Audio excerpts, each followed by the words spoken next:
নমস্কার দর্শকবৃন্দ। গরমের ছুটি কবে শেষ কি জানালো শিক্ষা দপ্তর? সাম্প্রতিক প্রকাশিত এই প্রতিবেদনটি আমরা বিস্তারিত জেনে নেব। আজ অক্ষয় তৃতীয়া, আর আজ থেকেই রাজ্যের সমস্ত সরকারি স্কুলে শুরু হচ্ছে গরমের ছুটি। চলতি মাসের শুরুর দিকে গরমের তীব্রতাটা এতটাই বেড়ে গিয়েছিল যে পড়ুয়াদের কথা মাথায় রেখেই মুখ্যমন্ত্রী মমতা বন্দ্যোপাধ্যায় নবান্নের সভাগৃহ থেকে গরমের ছুটি ঘোষণা করেছিলেন। যদিও পরবর্তী সময়ে বিজ্ঞপ্তি প্রকাশ করে শিক্ষা দপ্তর, কিন্তু সেই বিজ্ঞপ্তিতে গরমের ছুটি শুরুর দিন ঘোষণা করা হলেও কবে তা শেষ তা স্পষ্ট করা হয়নি। জানা গিয়েছে উচ্চ মাধ্যমিক পড়ুয়াদের পরীক্ষা প্রস্তুতিতে যাতে কোনো রকম অসুবিধা না হয় সেই জন্য উচ্চ মাধ্যমিক শিক্ষা সংসদের তরফ থেকে অনলাইন ক্লাসের বিজ্ঞপ্তি প্রকাশ করা হয়েছে। এই প্রসঙ্গে শিক্ষা সংসদের সভাপতি চিরঞ্জীব ভট্টাচার্য বলেন, পড়ুয়া এবং শিক্ষকেরা নিজেদের মধ্যে আলোচনা করে ছুটির দিনে অনলাইন ক্লাসের সময় ঠিক করে নিতে পারবে। এমনিতেও এখনও পর্যন্ত উচ্চ মাধ্যমিকের বিভিন্ন ভাষায় লেখা বই স্কুলে না পৌঁছানোয় অনলাইনে ম্যাটেরিয়াল ডাউনলোড করেই পড়তে হচ্ছে শিক্ষক শিক্ষিকাদের। তাই সব দিক থেকেই চাপ পড়ুয়াদের। এদিকে হঠকারিতায় এত তাড়াতাড়ি গরমের ছুটি চালু করা নিয়ে প্রতিবারের মতো এবারেও শুরু হয়েছে নানা বিতর্ক।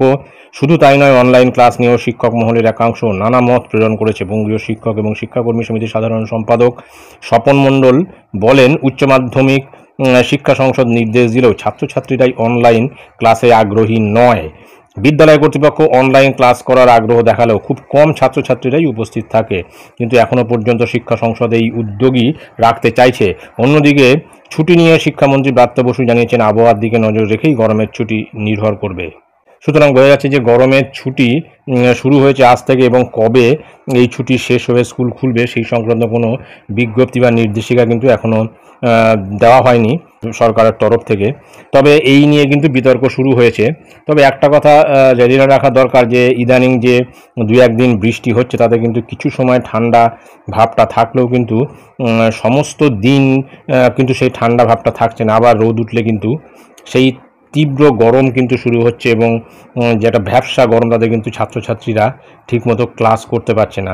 আর শুধু আমাদের এই উত্তর চব্বিশ পরগনা বা এই দিকের কথা ভেবে কিন্তু গরমের ছুটি দেওয়া হয়নি। পুরো ওয়েস্ট বেঙ্গলের আবহাওয়ার কথা ভেবেই শুধুমাত্র দার্জিলিং এবং কালিম্পং বা কার্শিয়াং ওই অঞ্চলটা বাদ দিয়ে গরমের ছুটির কথা কিন্তু বলা হয়েছে। পুরুলিয়া বাঁকুড়ায় এই সময় যে পরিমাণ গরম পড়ছে তাতে এই নিয়ে যারা বিতর্ক বাঁধাচ্ছে তারা কিন্তু ওইখানে অন্তত 7 দিন থেকে ক্লাস করে দেখুক সেই স্কুলগুলিতে, তবেই বুঝতে পারবে যে গরমের তীব্রতাটা কতটা। সুতরাং গরমের ছুটি এগিয়ে আনা হয়েছে বা গরমের ছুটি একটু বেশি দেওয়া হচ্ছে, এই নিয়ে কিন্তু প্রতিবার যেমন বিতর্ক থাকে এইবারও সেই একই বিতর্ক হচ্ছে। কেননা অন্যান্য রাজ্যের দিকে তাকালে দেখা যাবে সেখানে কিন্তু গরমের ছুটির সংখ্যাটা অনেকটাই বেশি। আমাদের মতো যেমন 10-15 দিন বা 1 মাস নয়, কোনো জায়গায় 50 দিন তো কোনো জায়গায় 60 দিন এরকম গরমের ছুটিও রয়েছে। বা সেখানেও কিন্তু পড়াশুনো হচ্ছে ছাত্রছাত্রীদের। আর অনলাইনে ক্লাস করার যদি নাকি ইচ্ছা না থাকে তার দায় কিন্তু শিক্ষক শিক্ষিকাদের নয়। এখন সেই সমস্ত ছাত্রছাত্রীদের অভিভাবক বা অভিভাবিকা যারা রয়েছেন তাদেরকেই এই বিষয়ে উদ্যোগ নিতে হবে যে কেন তাদের ছেলেমেয়েরা অনলাইনে ক্লাস করছে না। তো যাই হোক, এটাই ছিল গুরুত্বপূর্ণ আপডেট যা আমি আপনাদের সঙ্গে শেয়ার করলাম। ধন্যবাদ।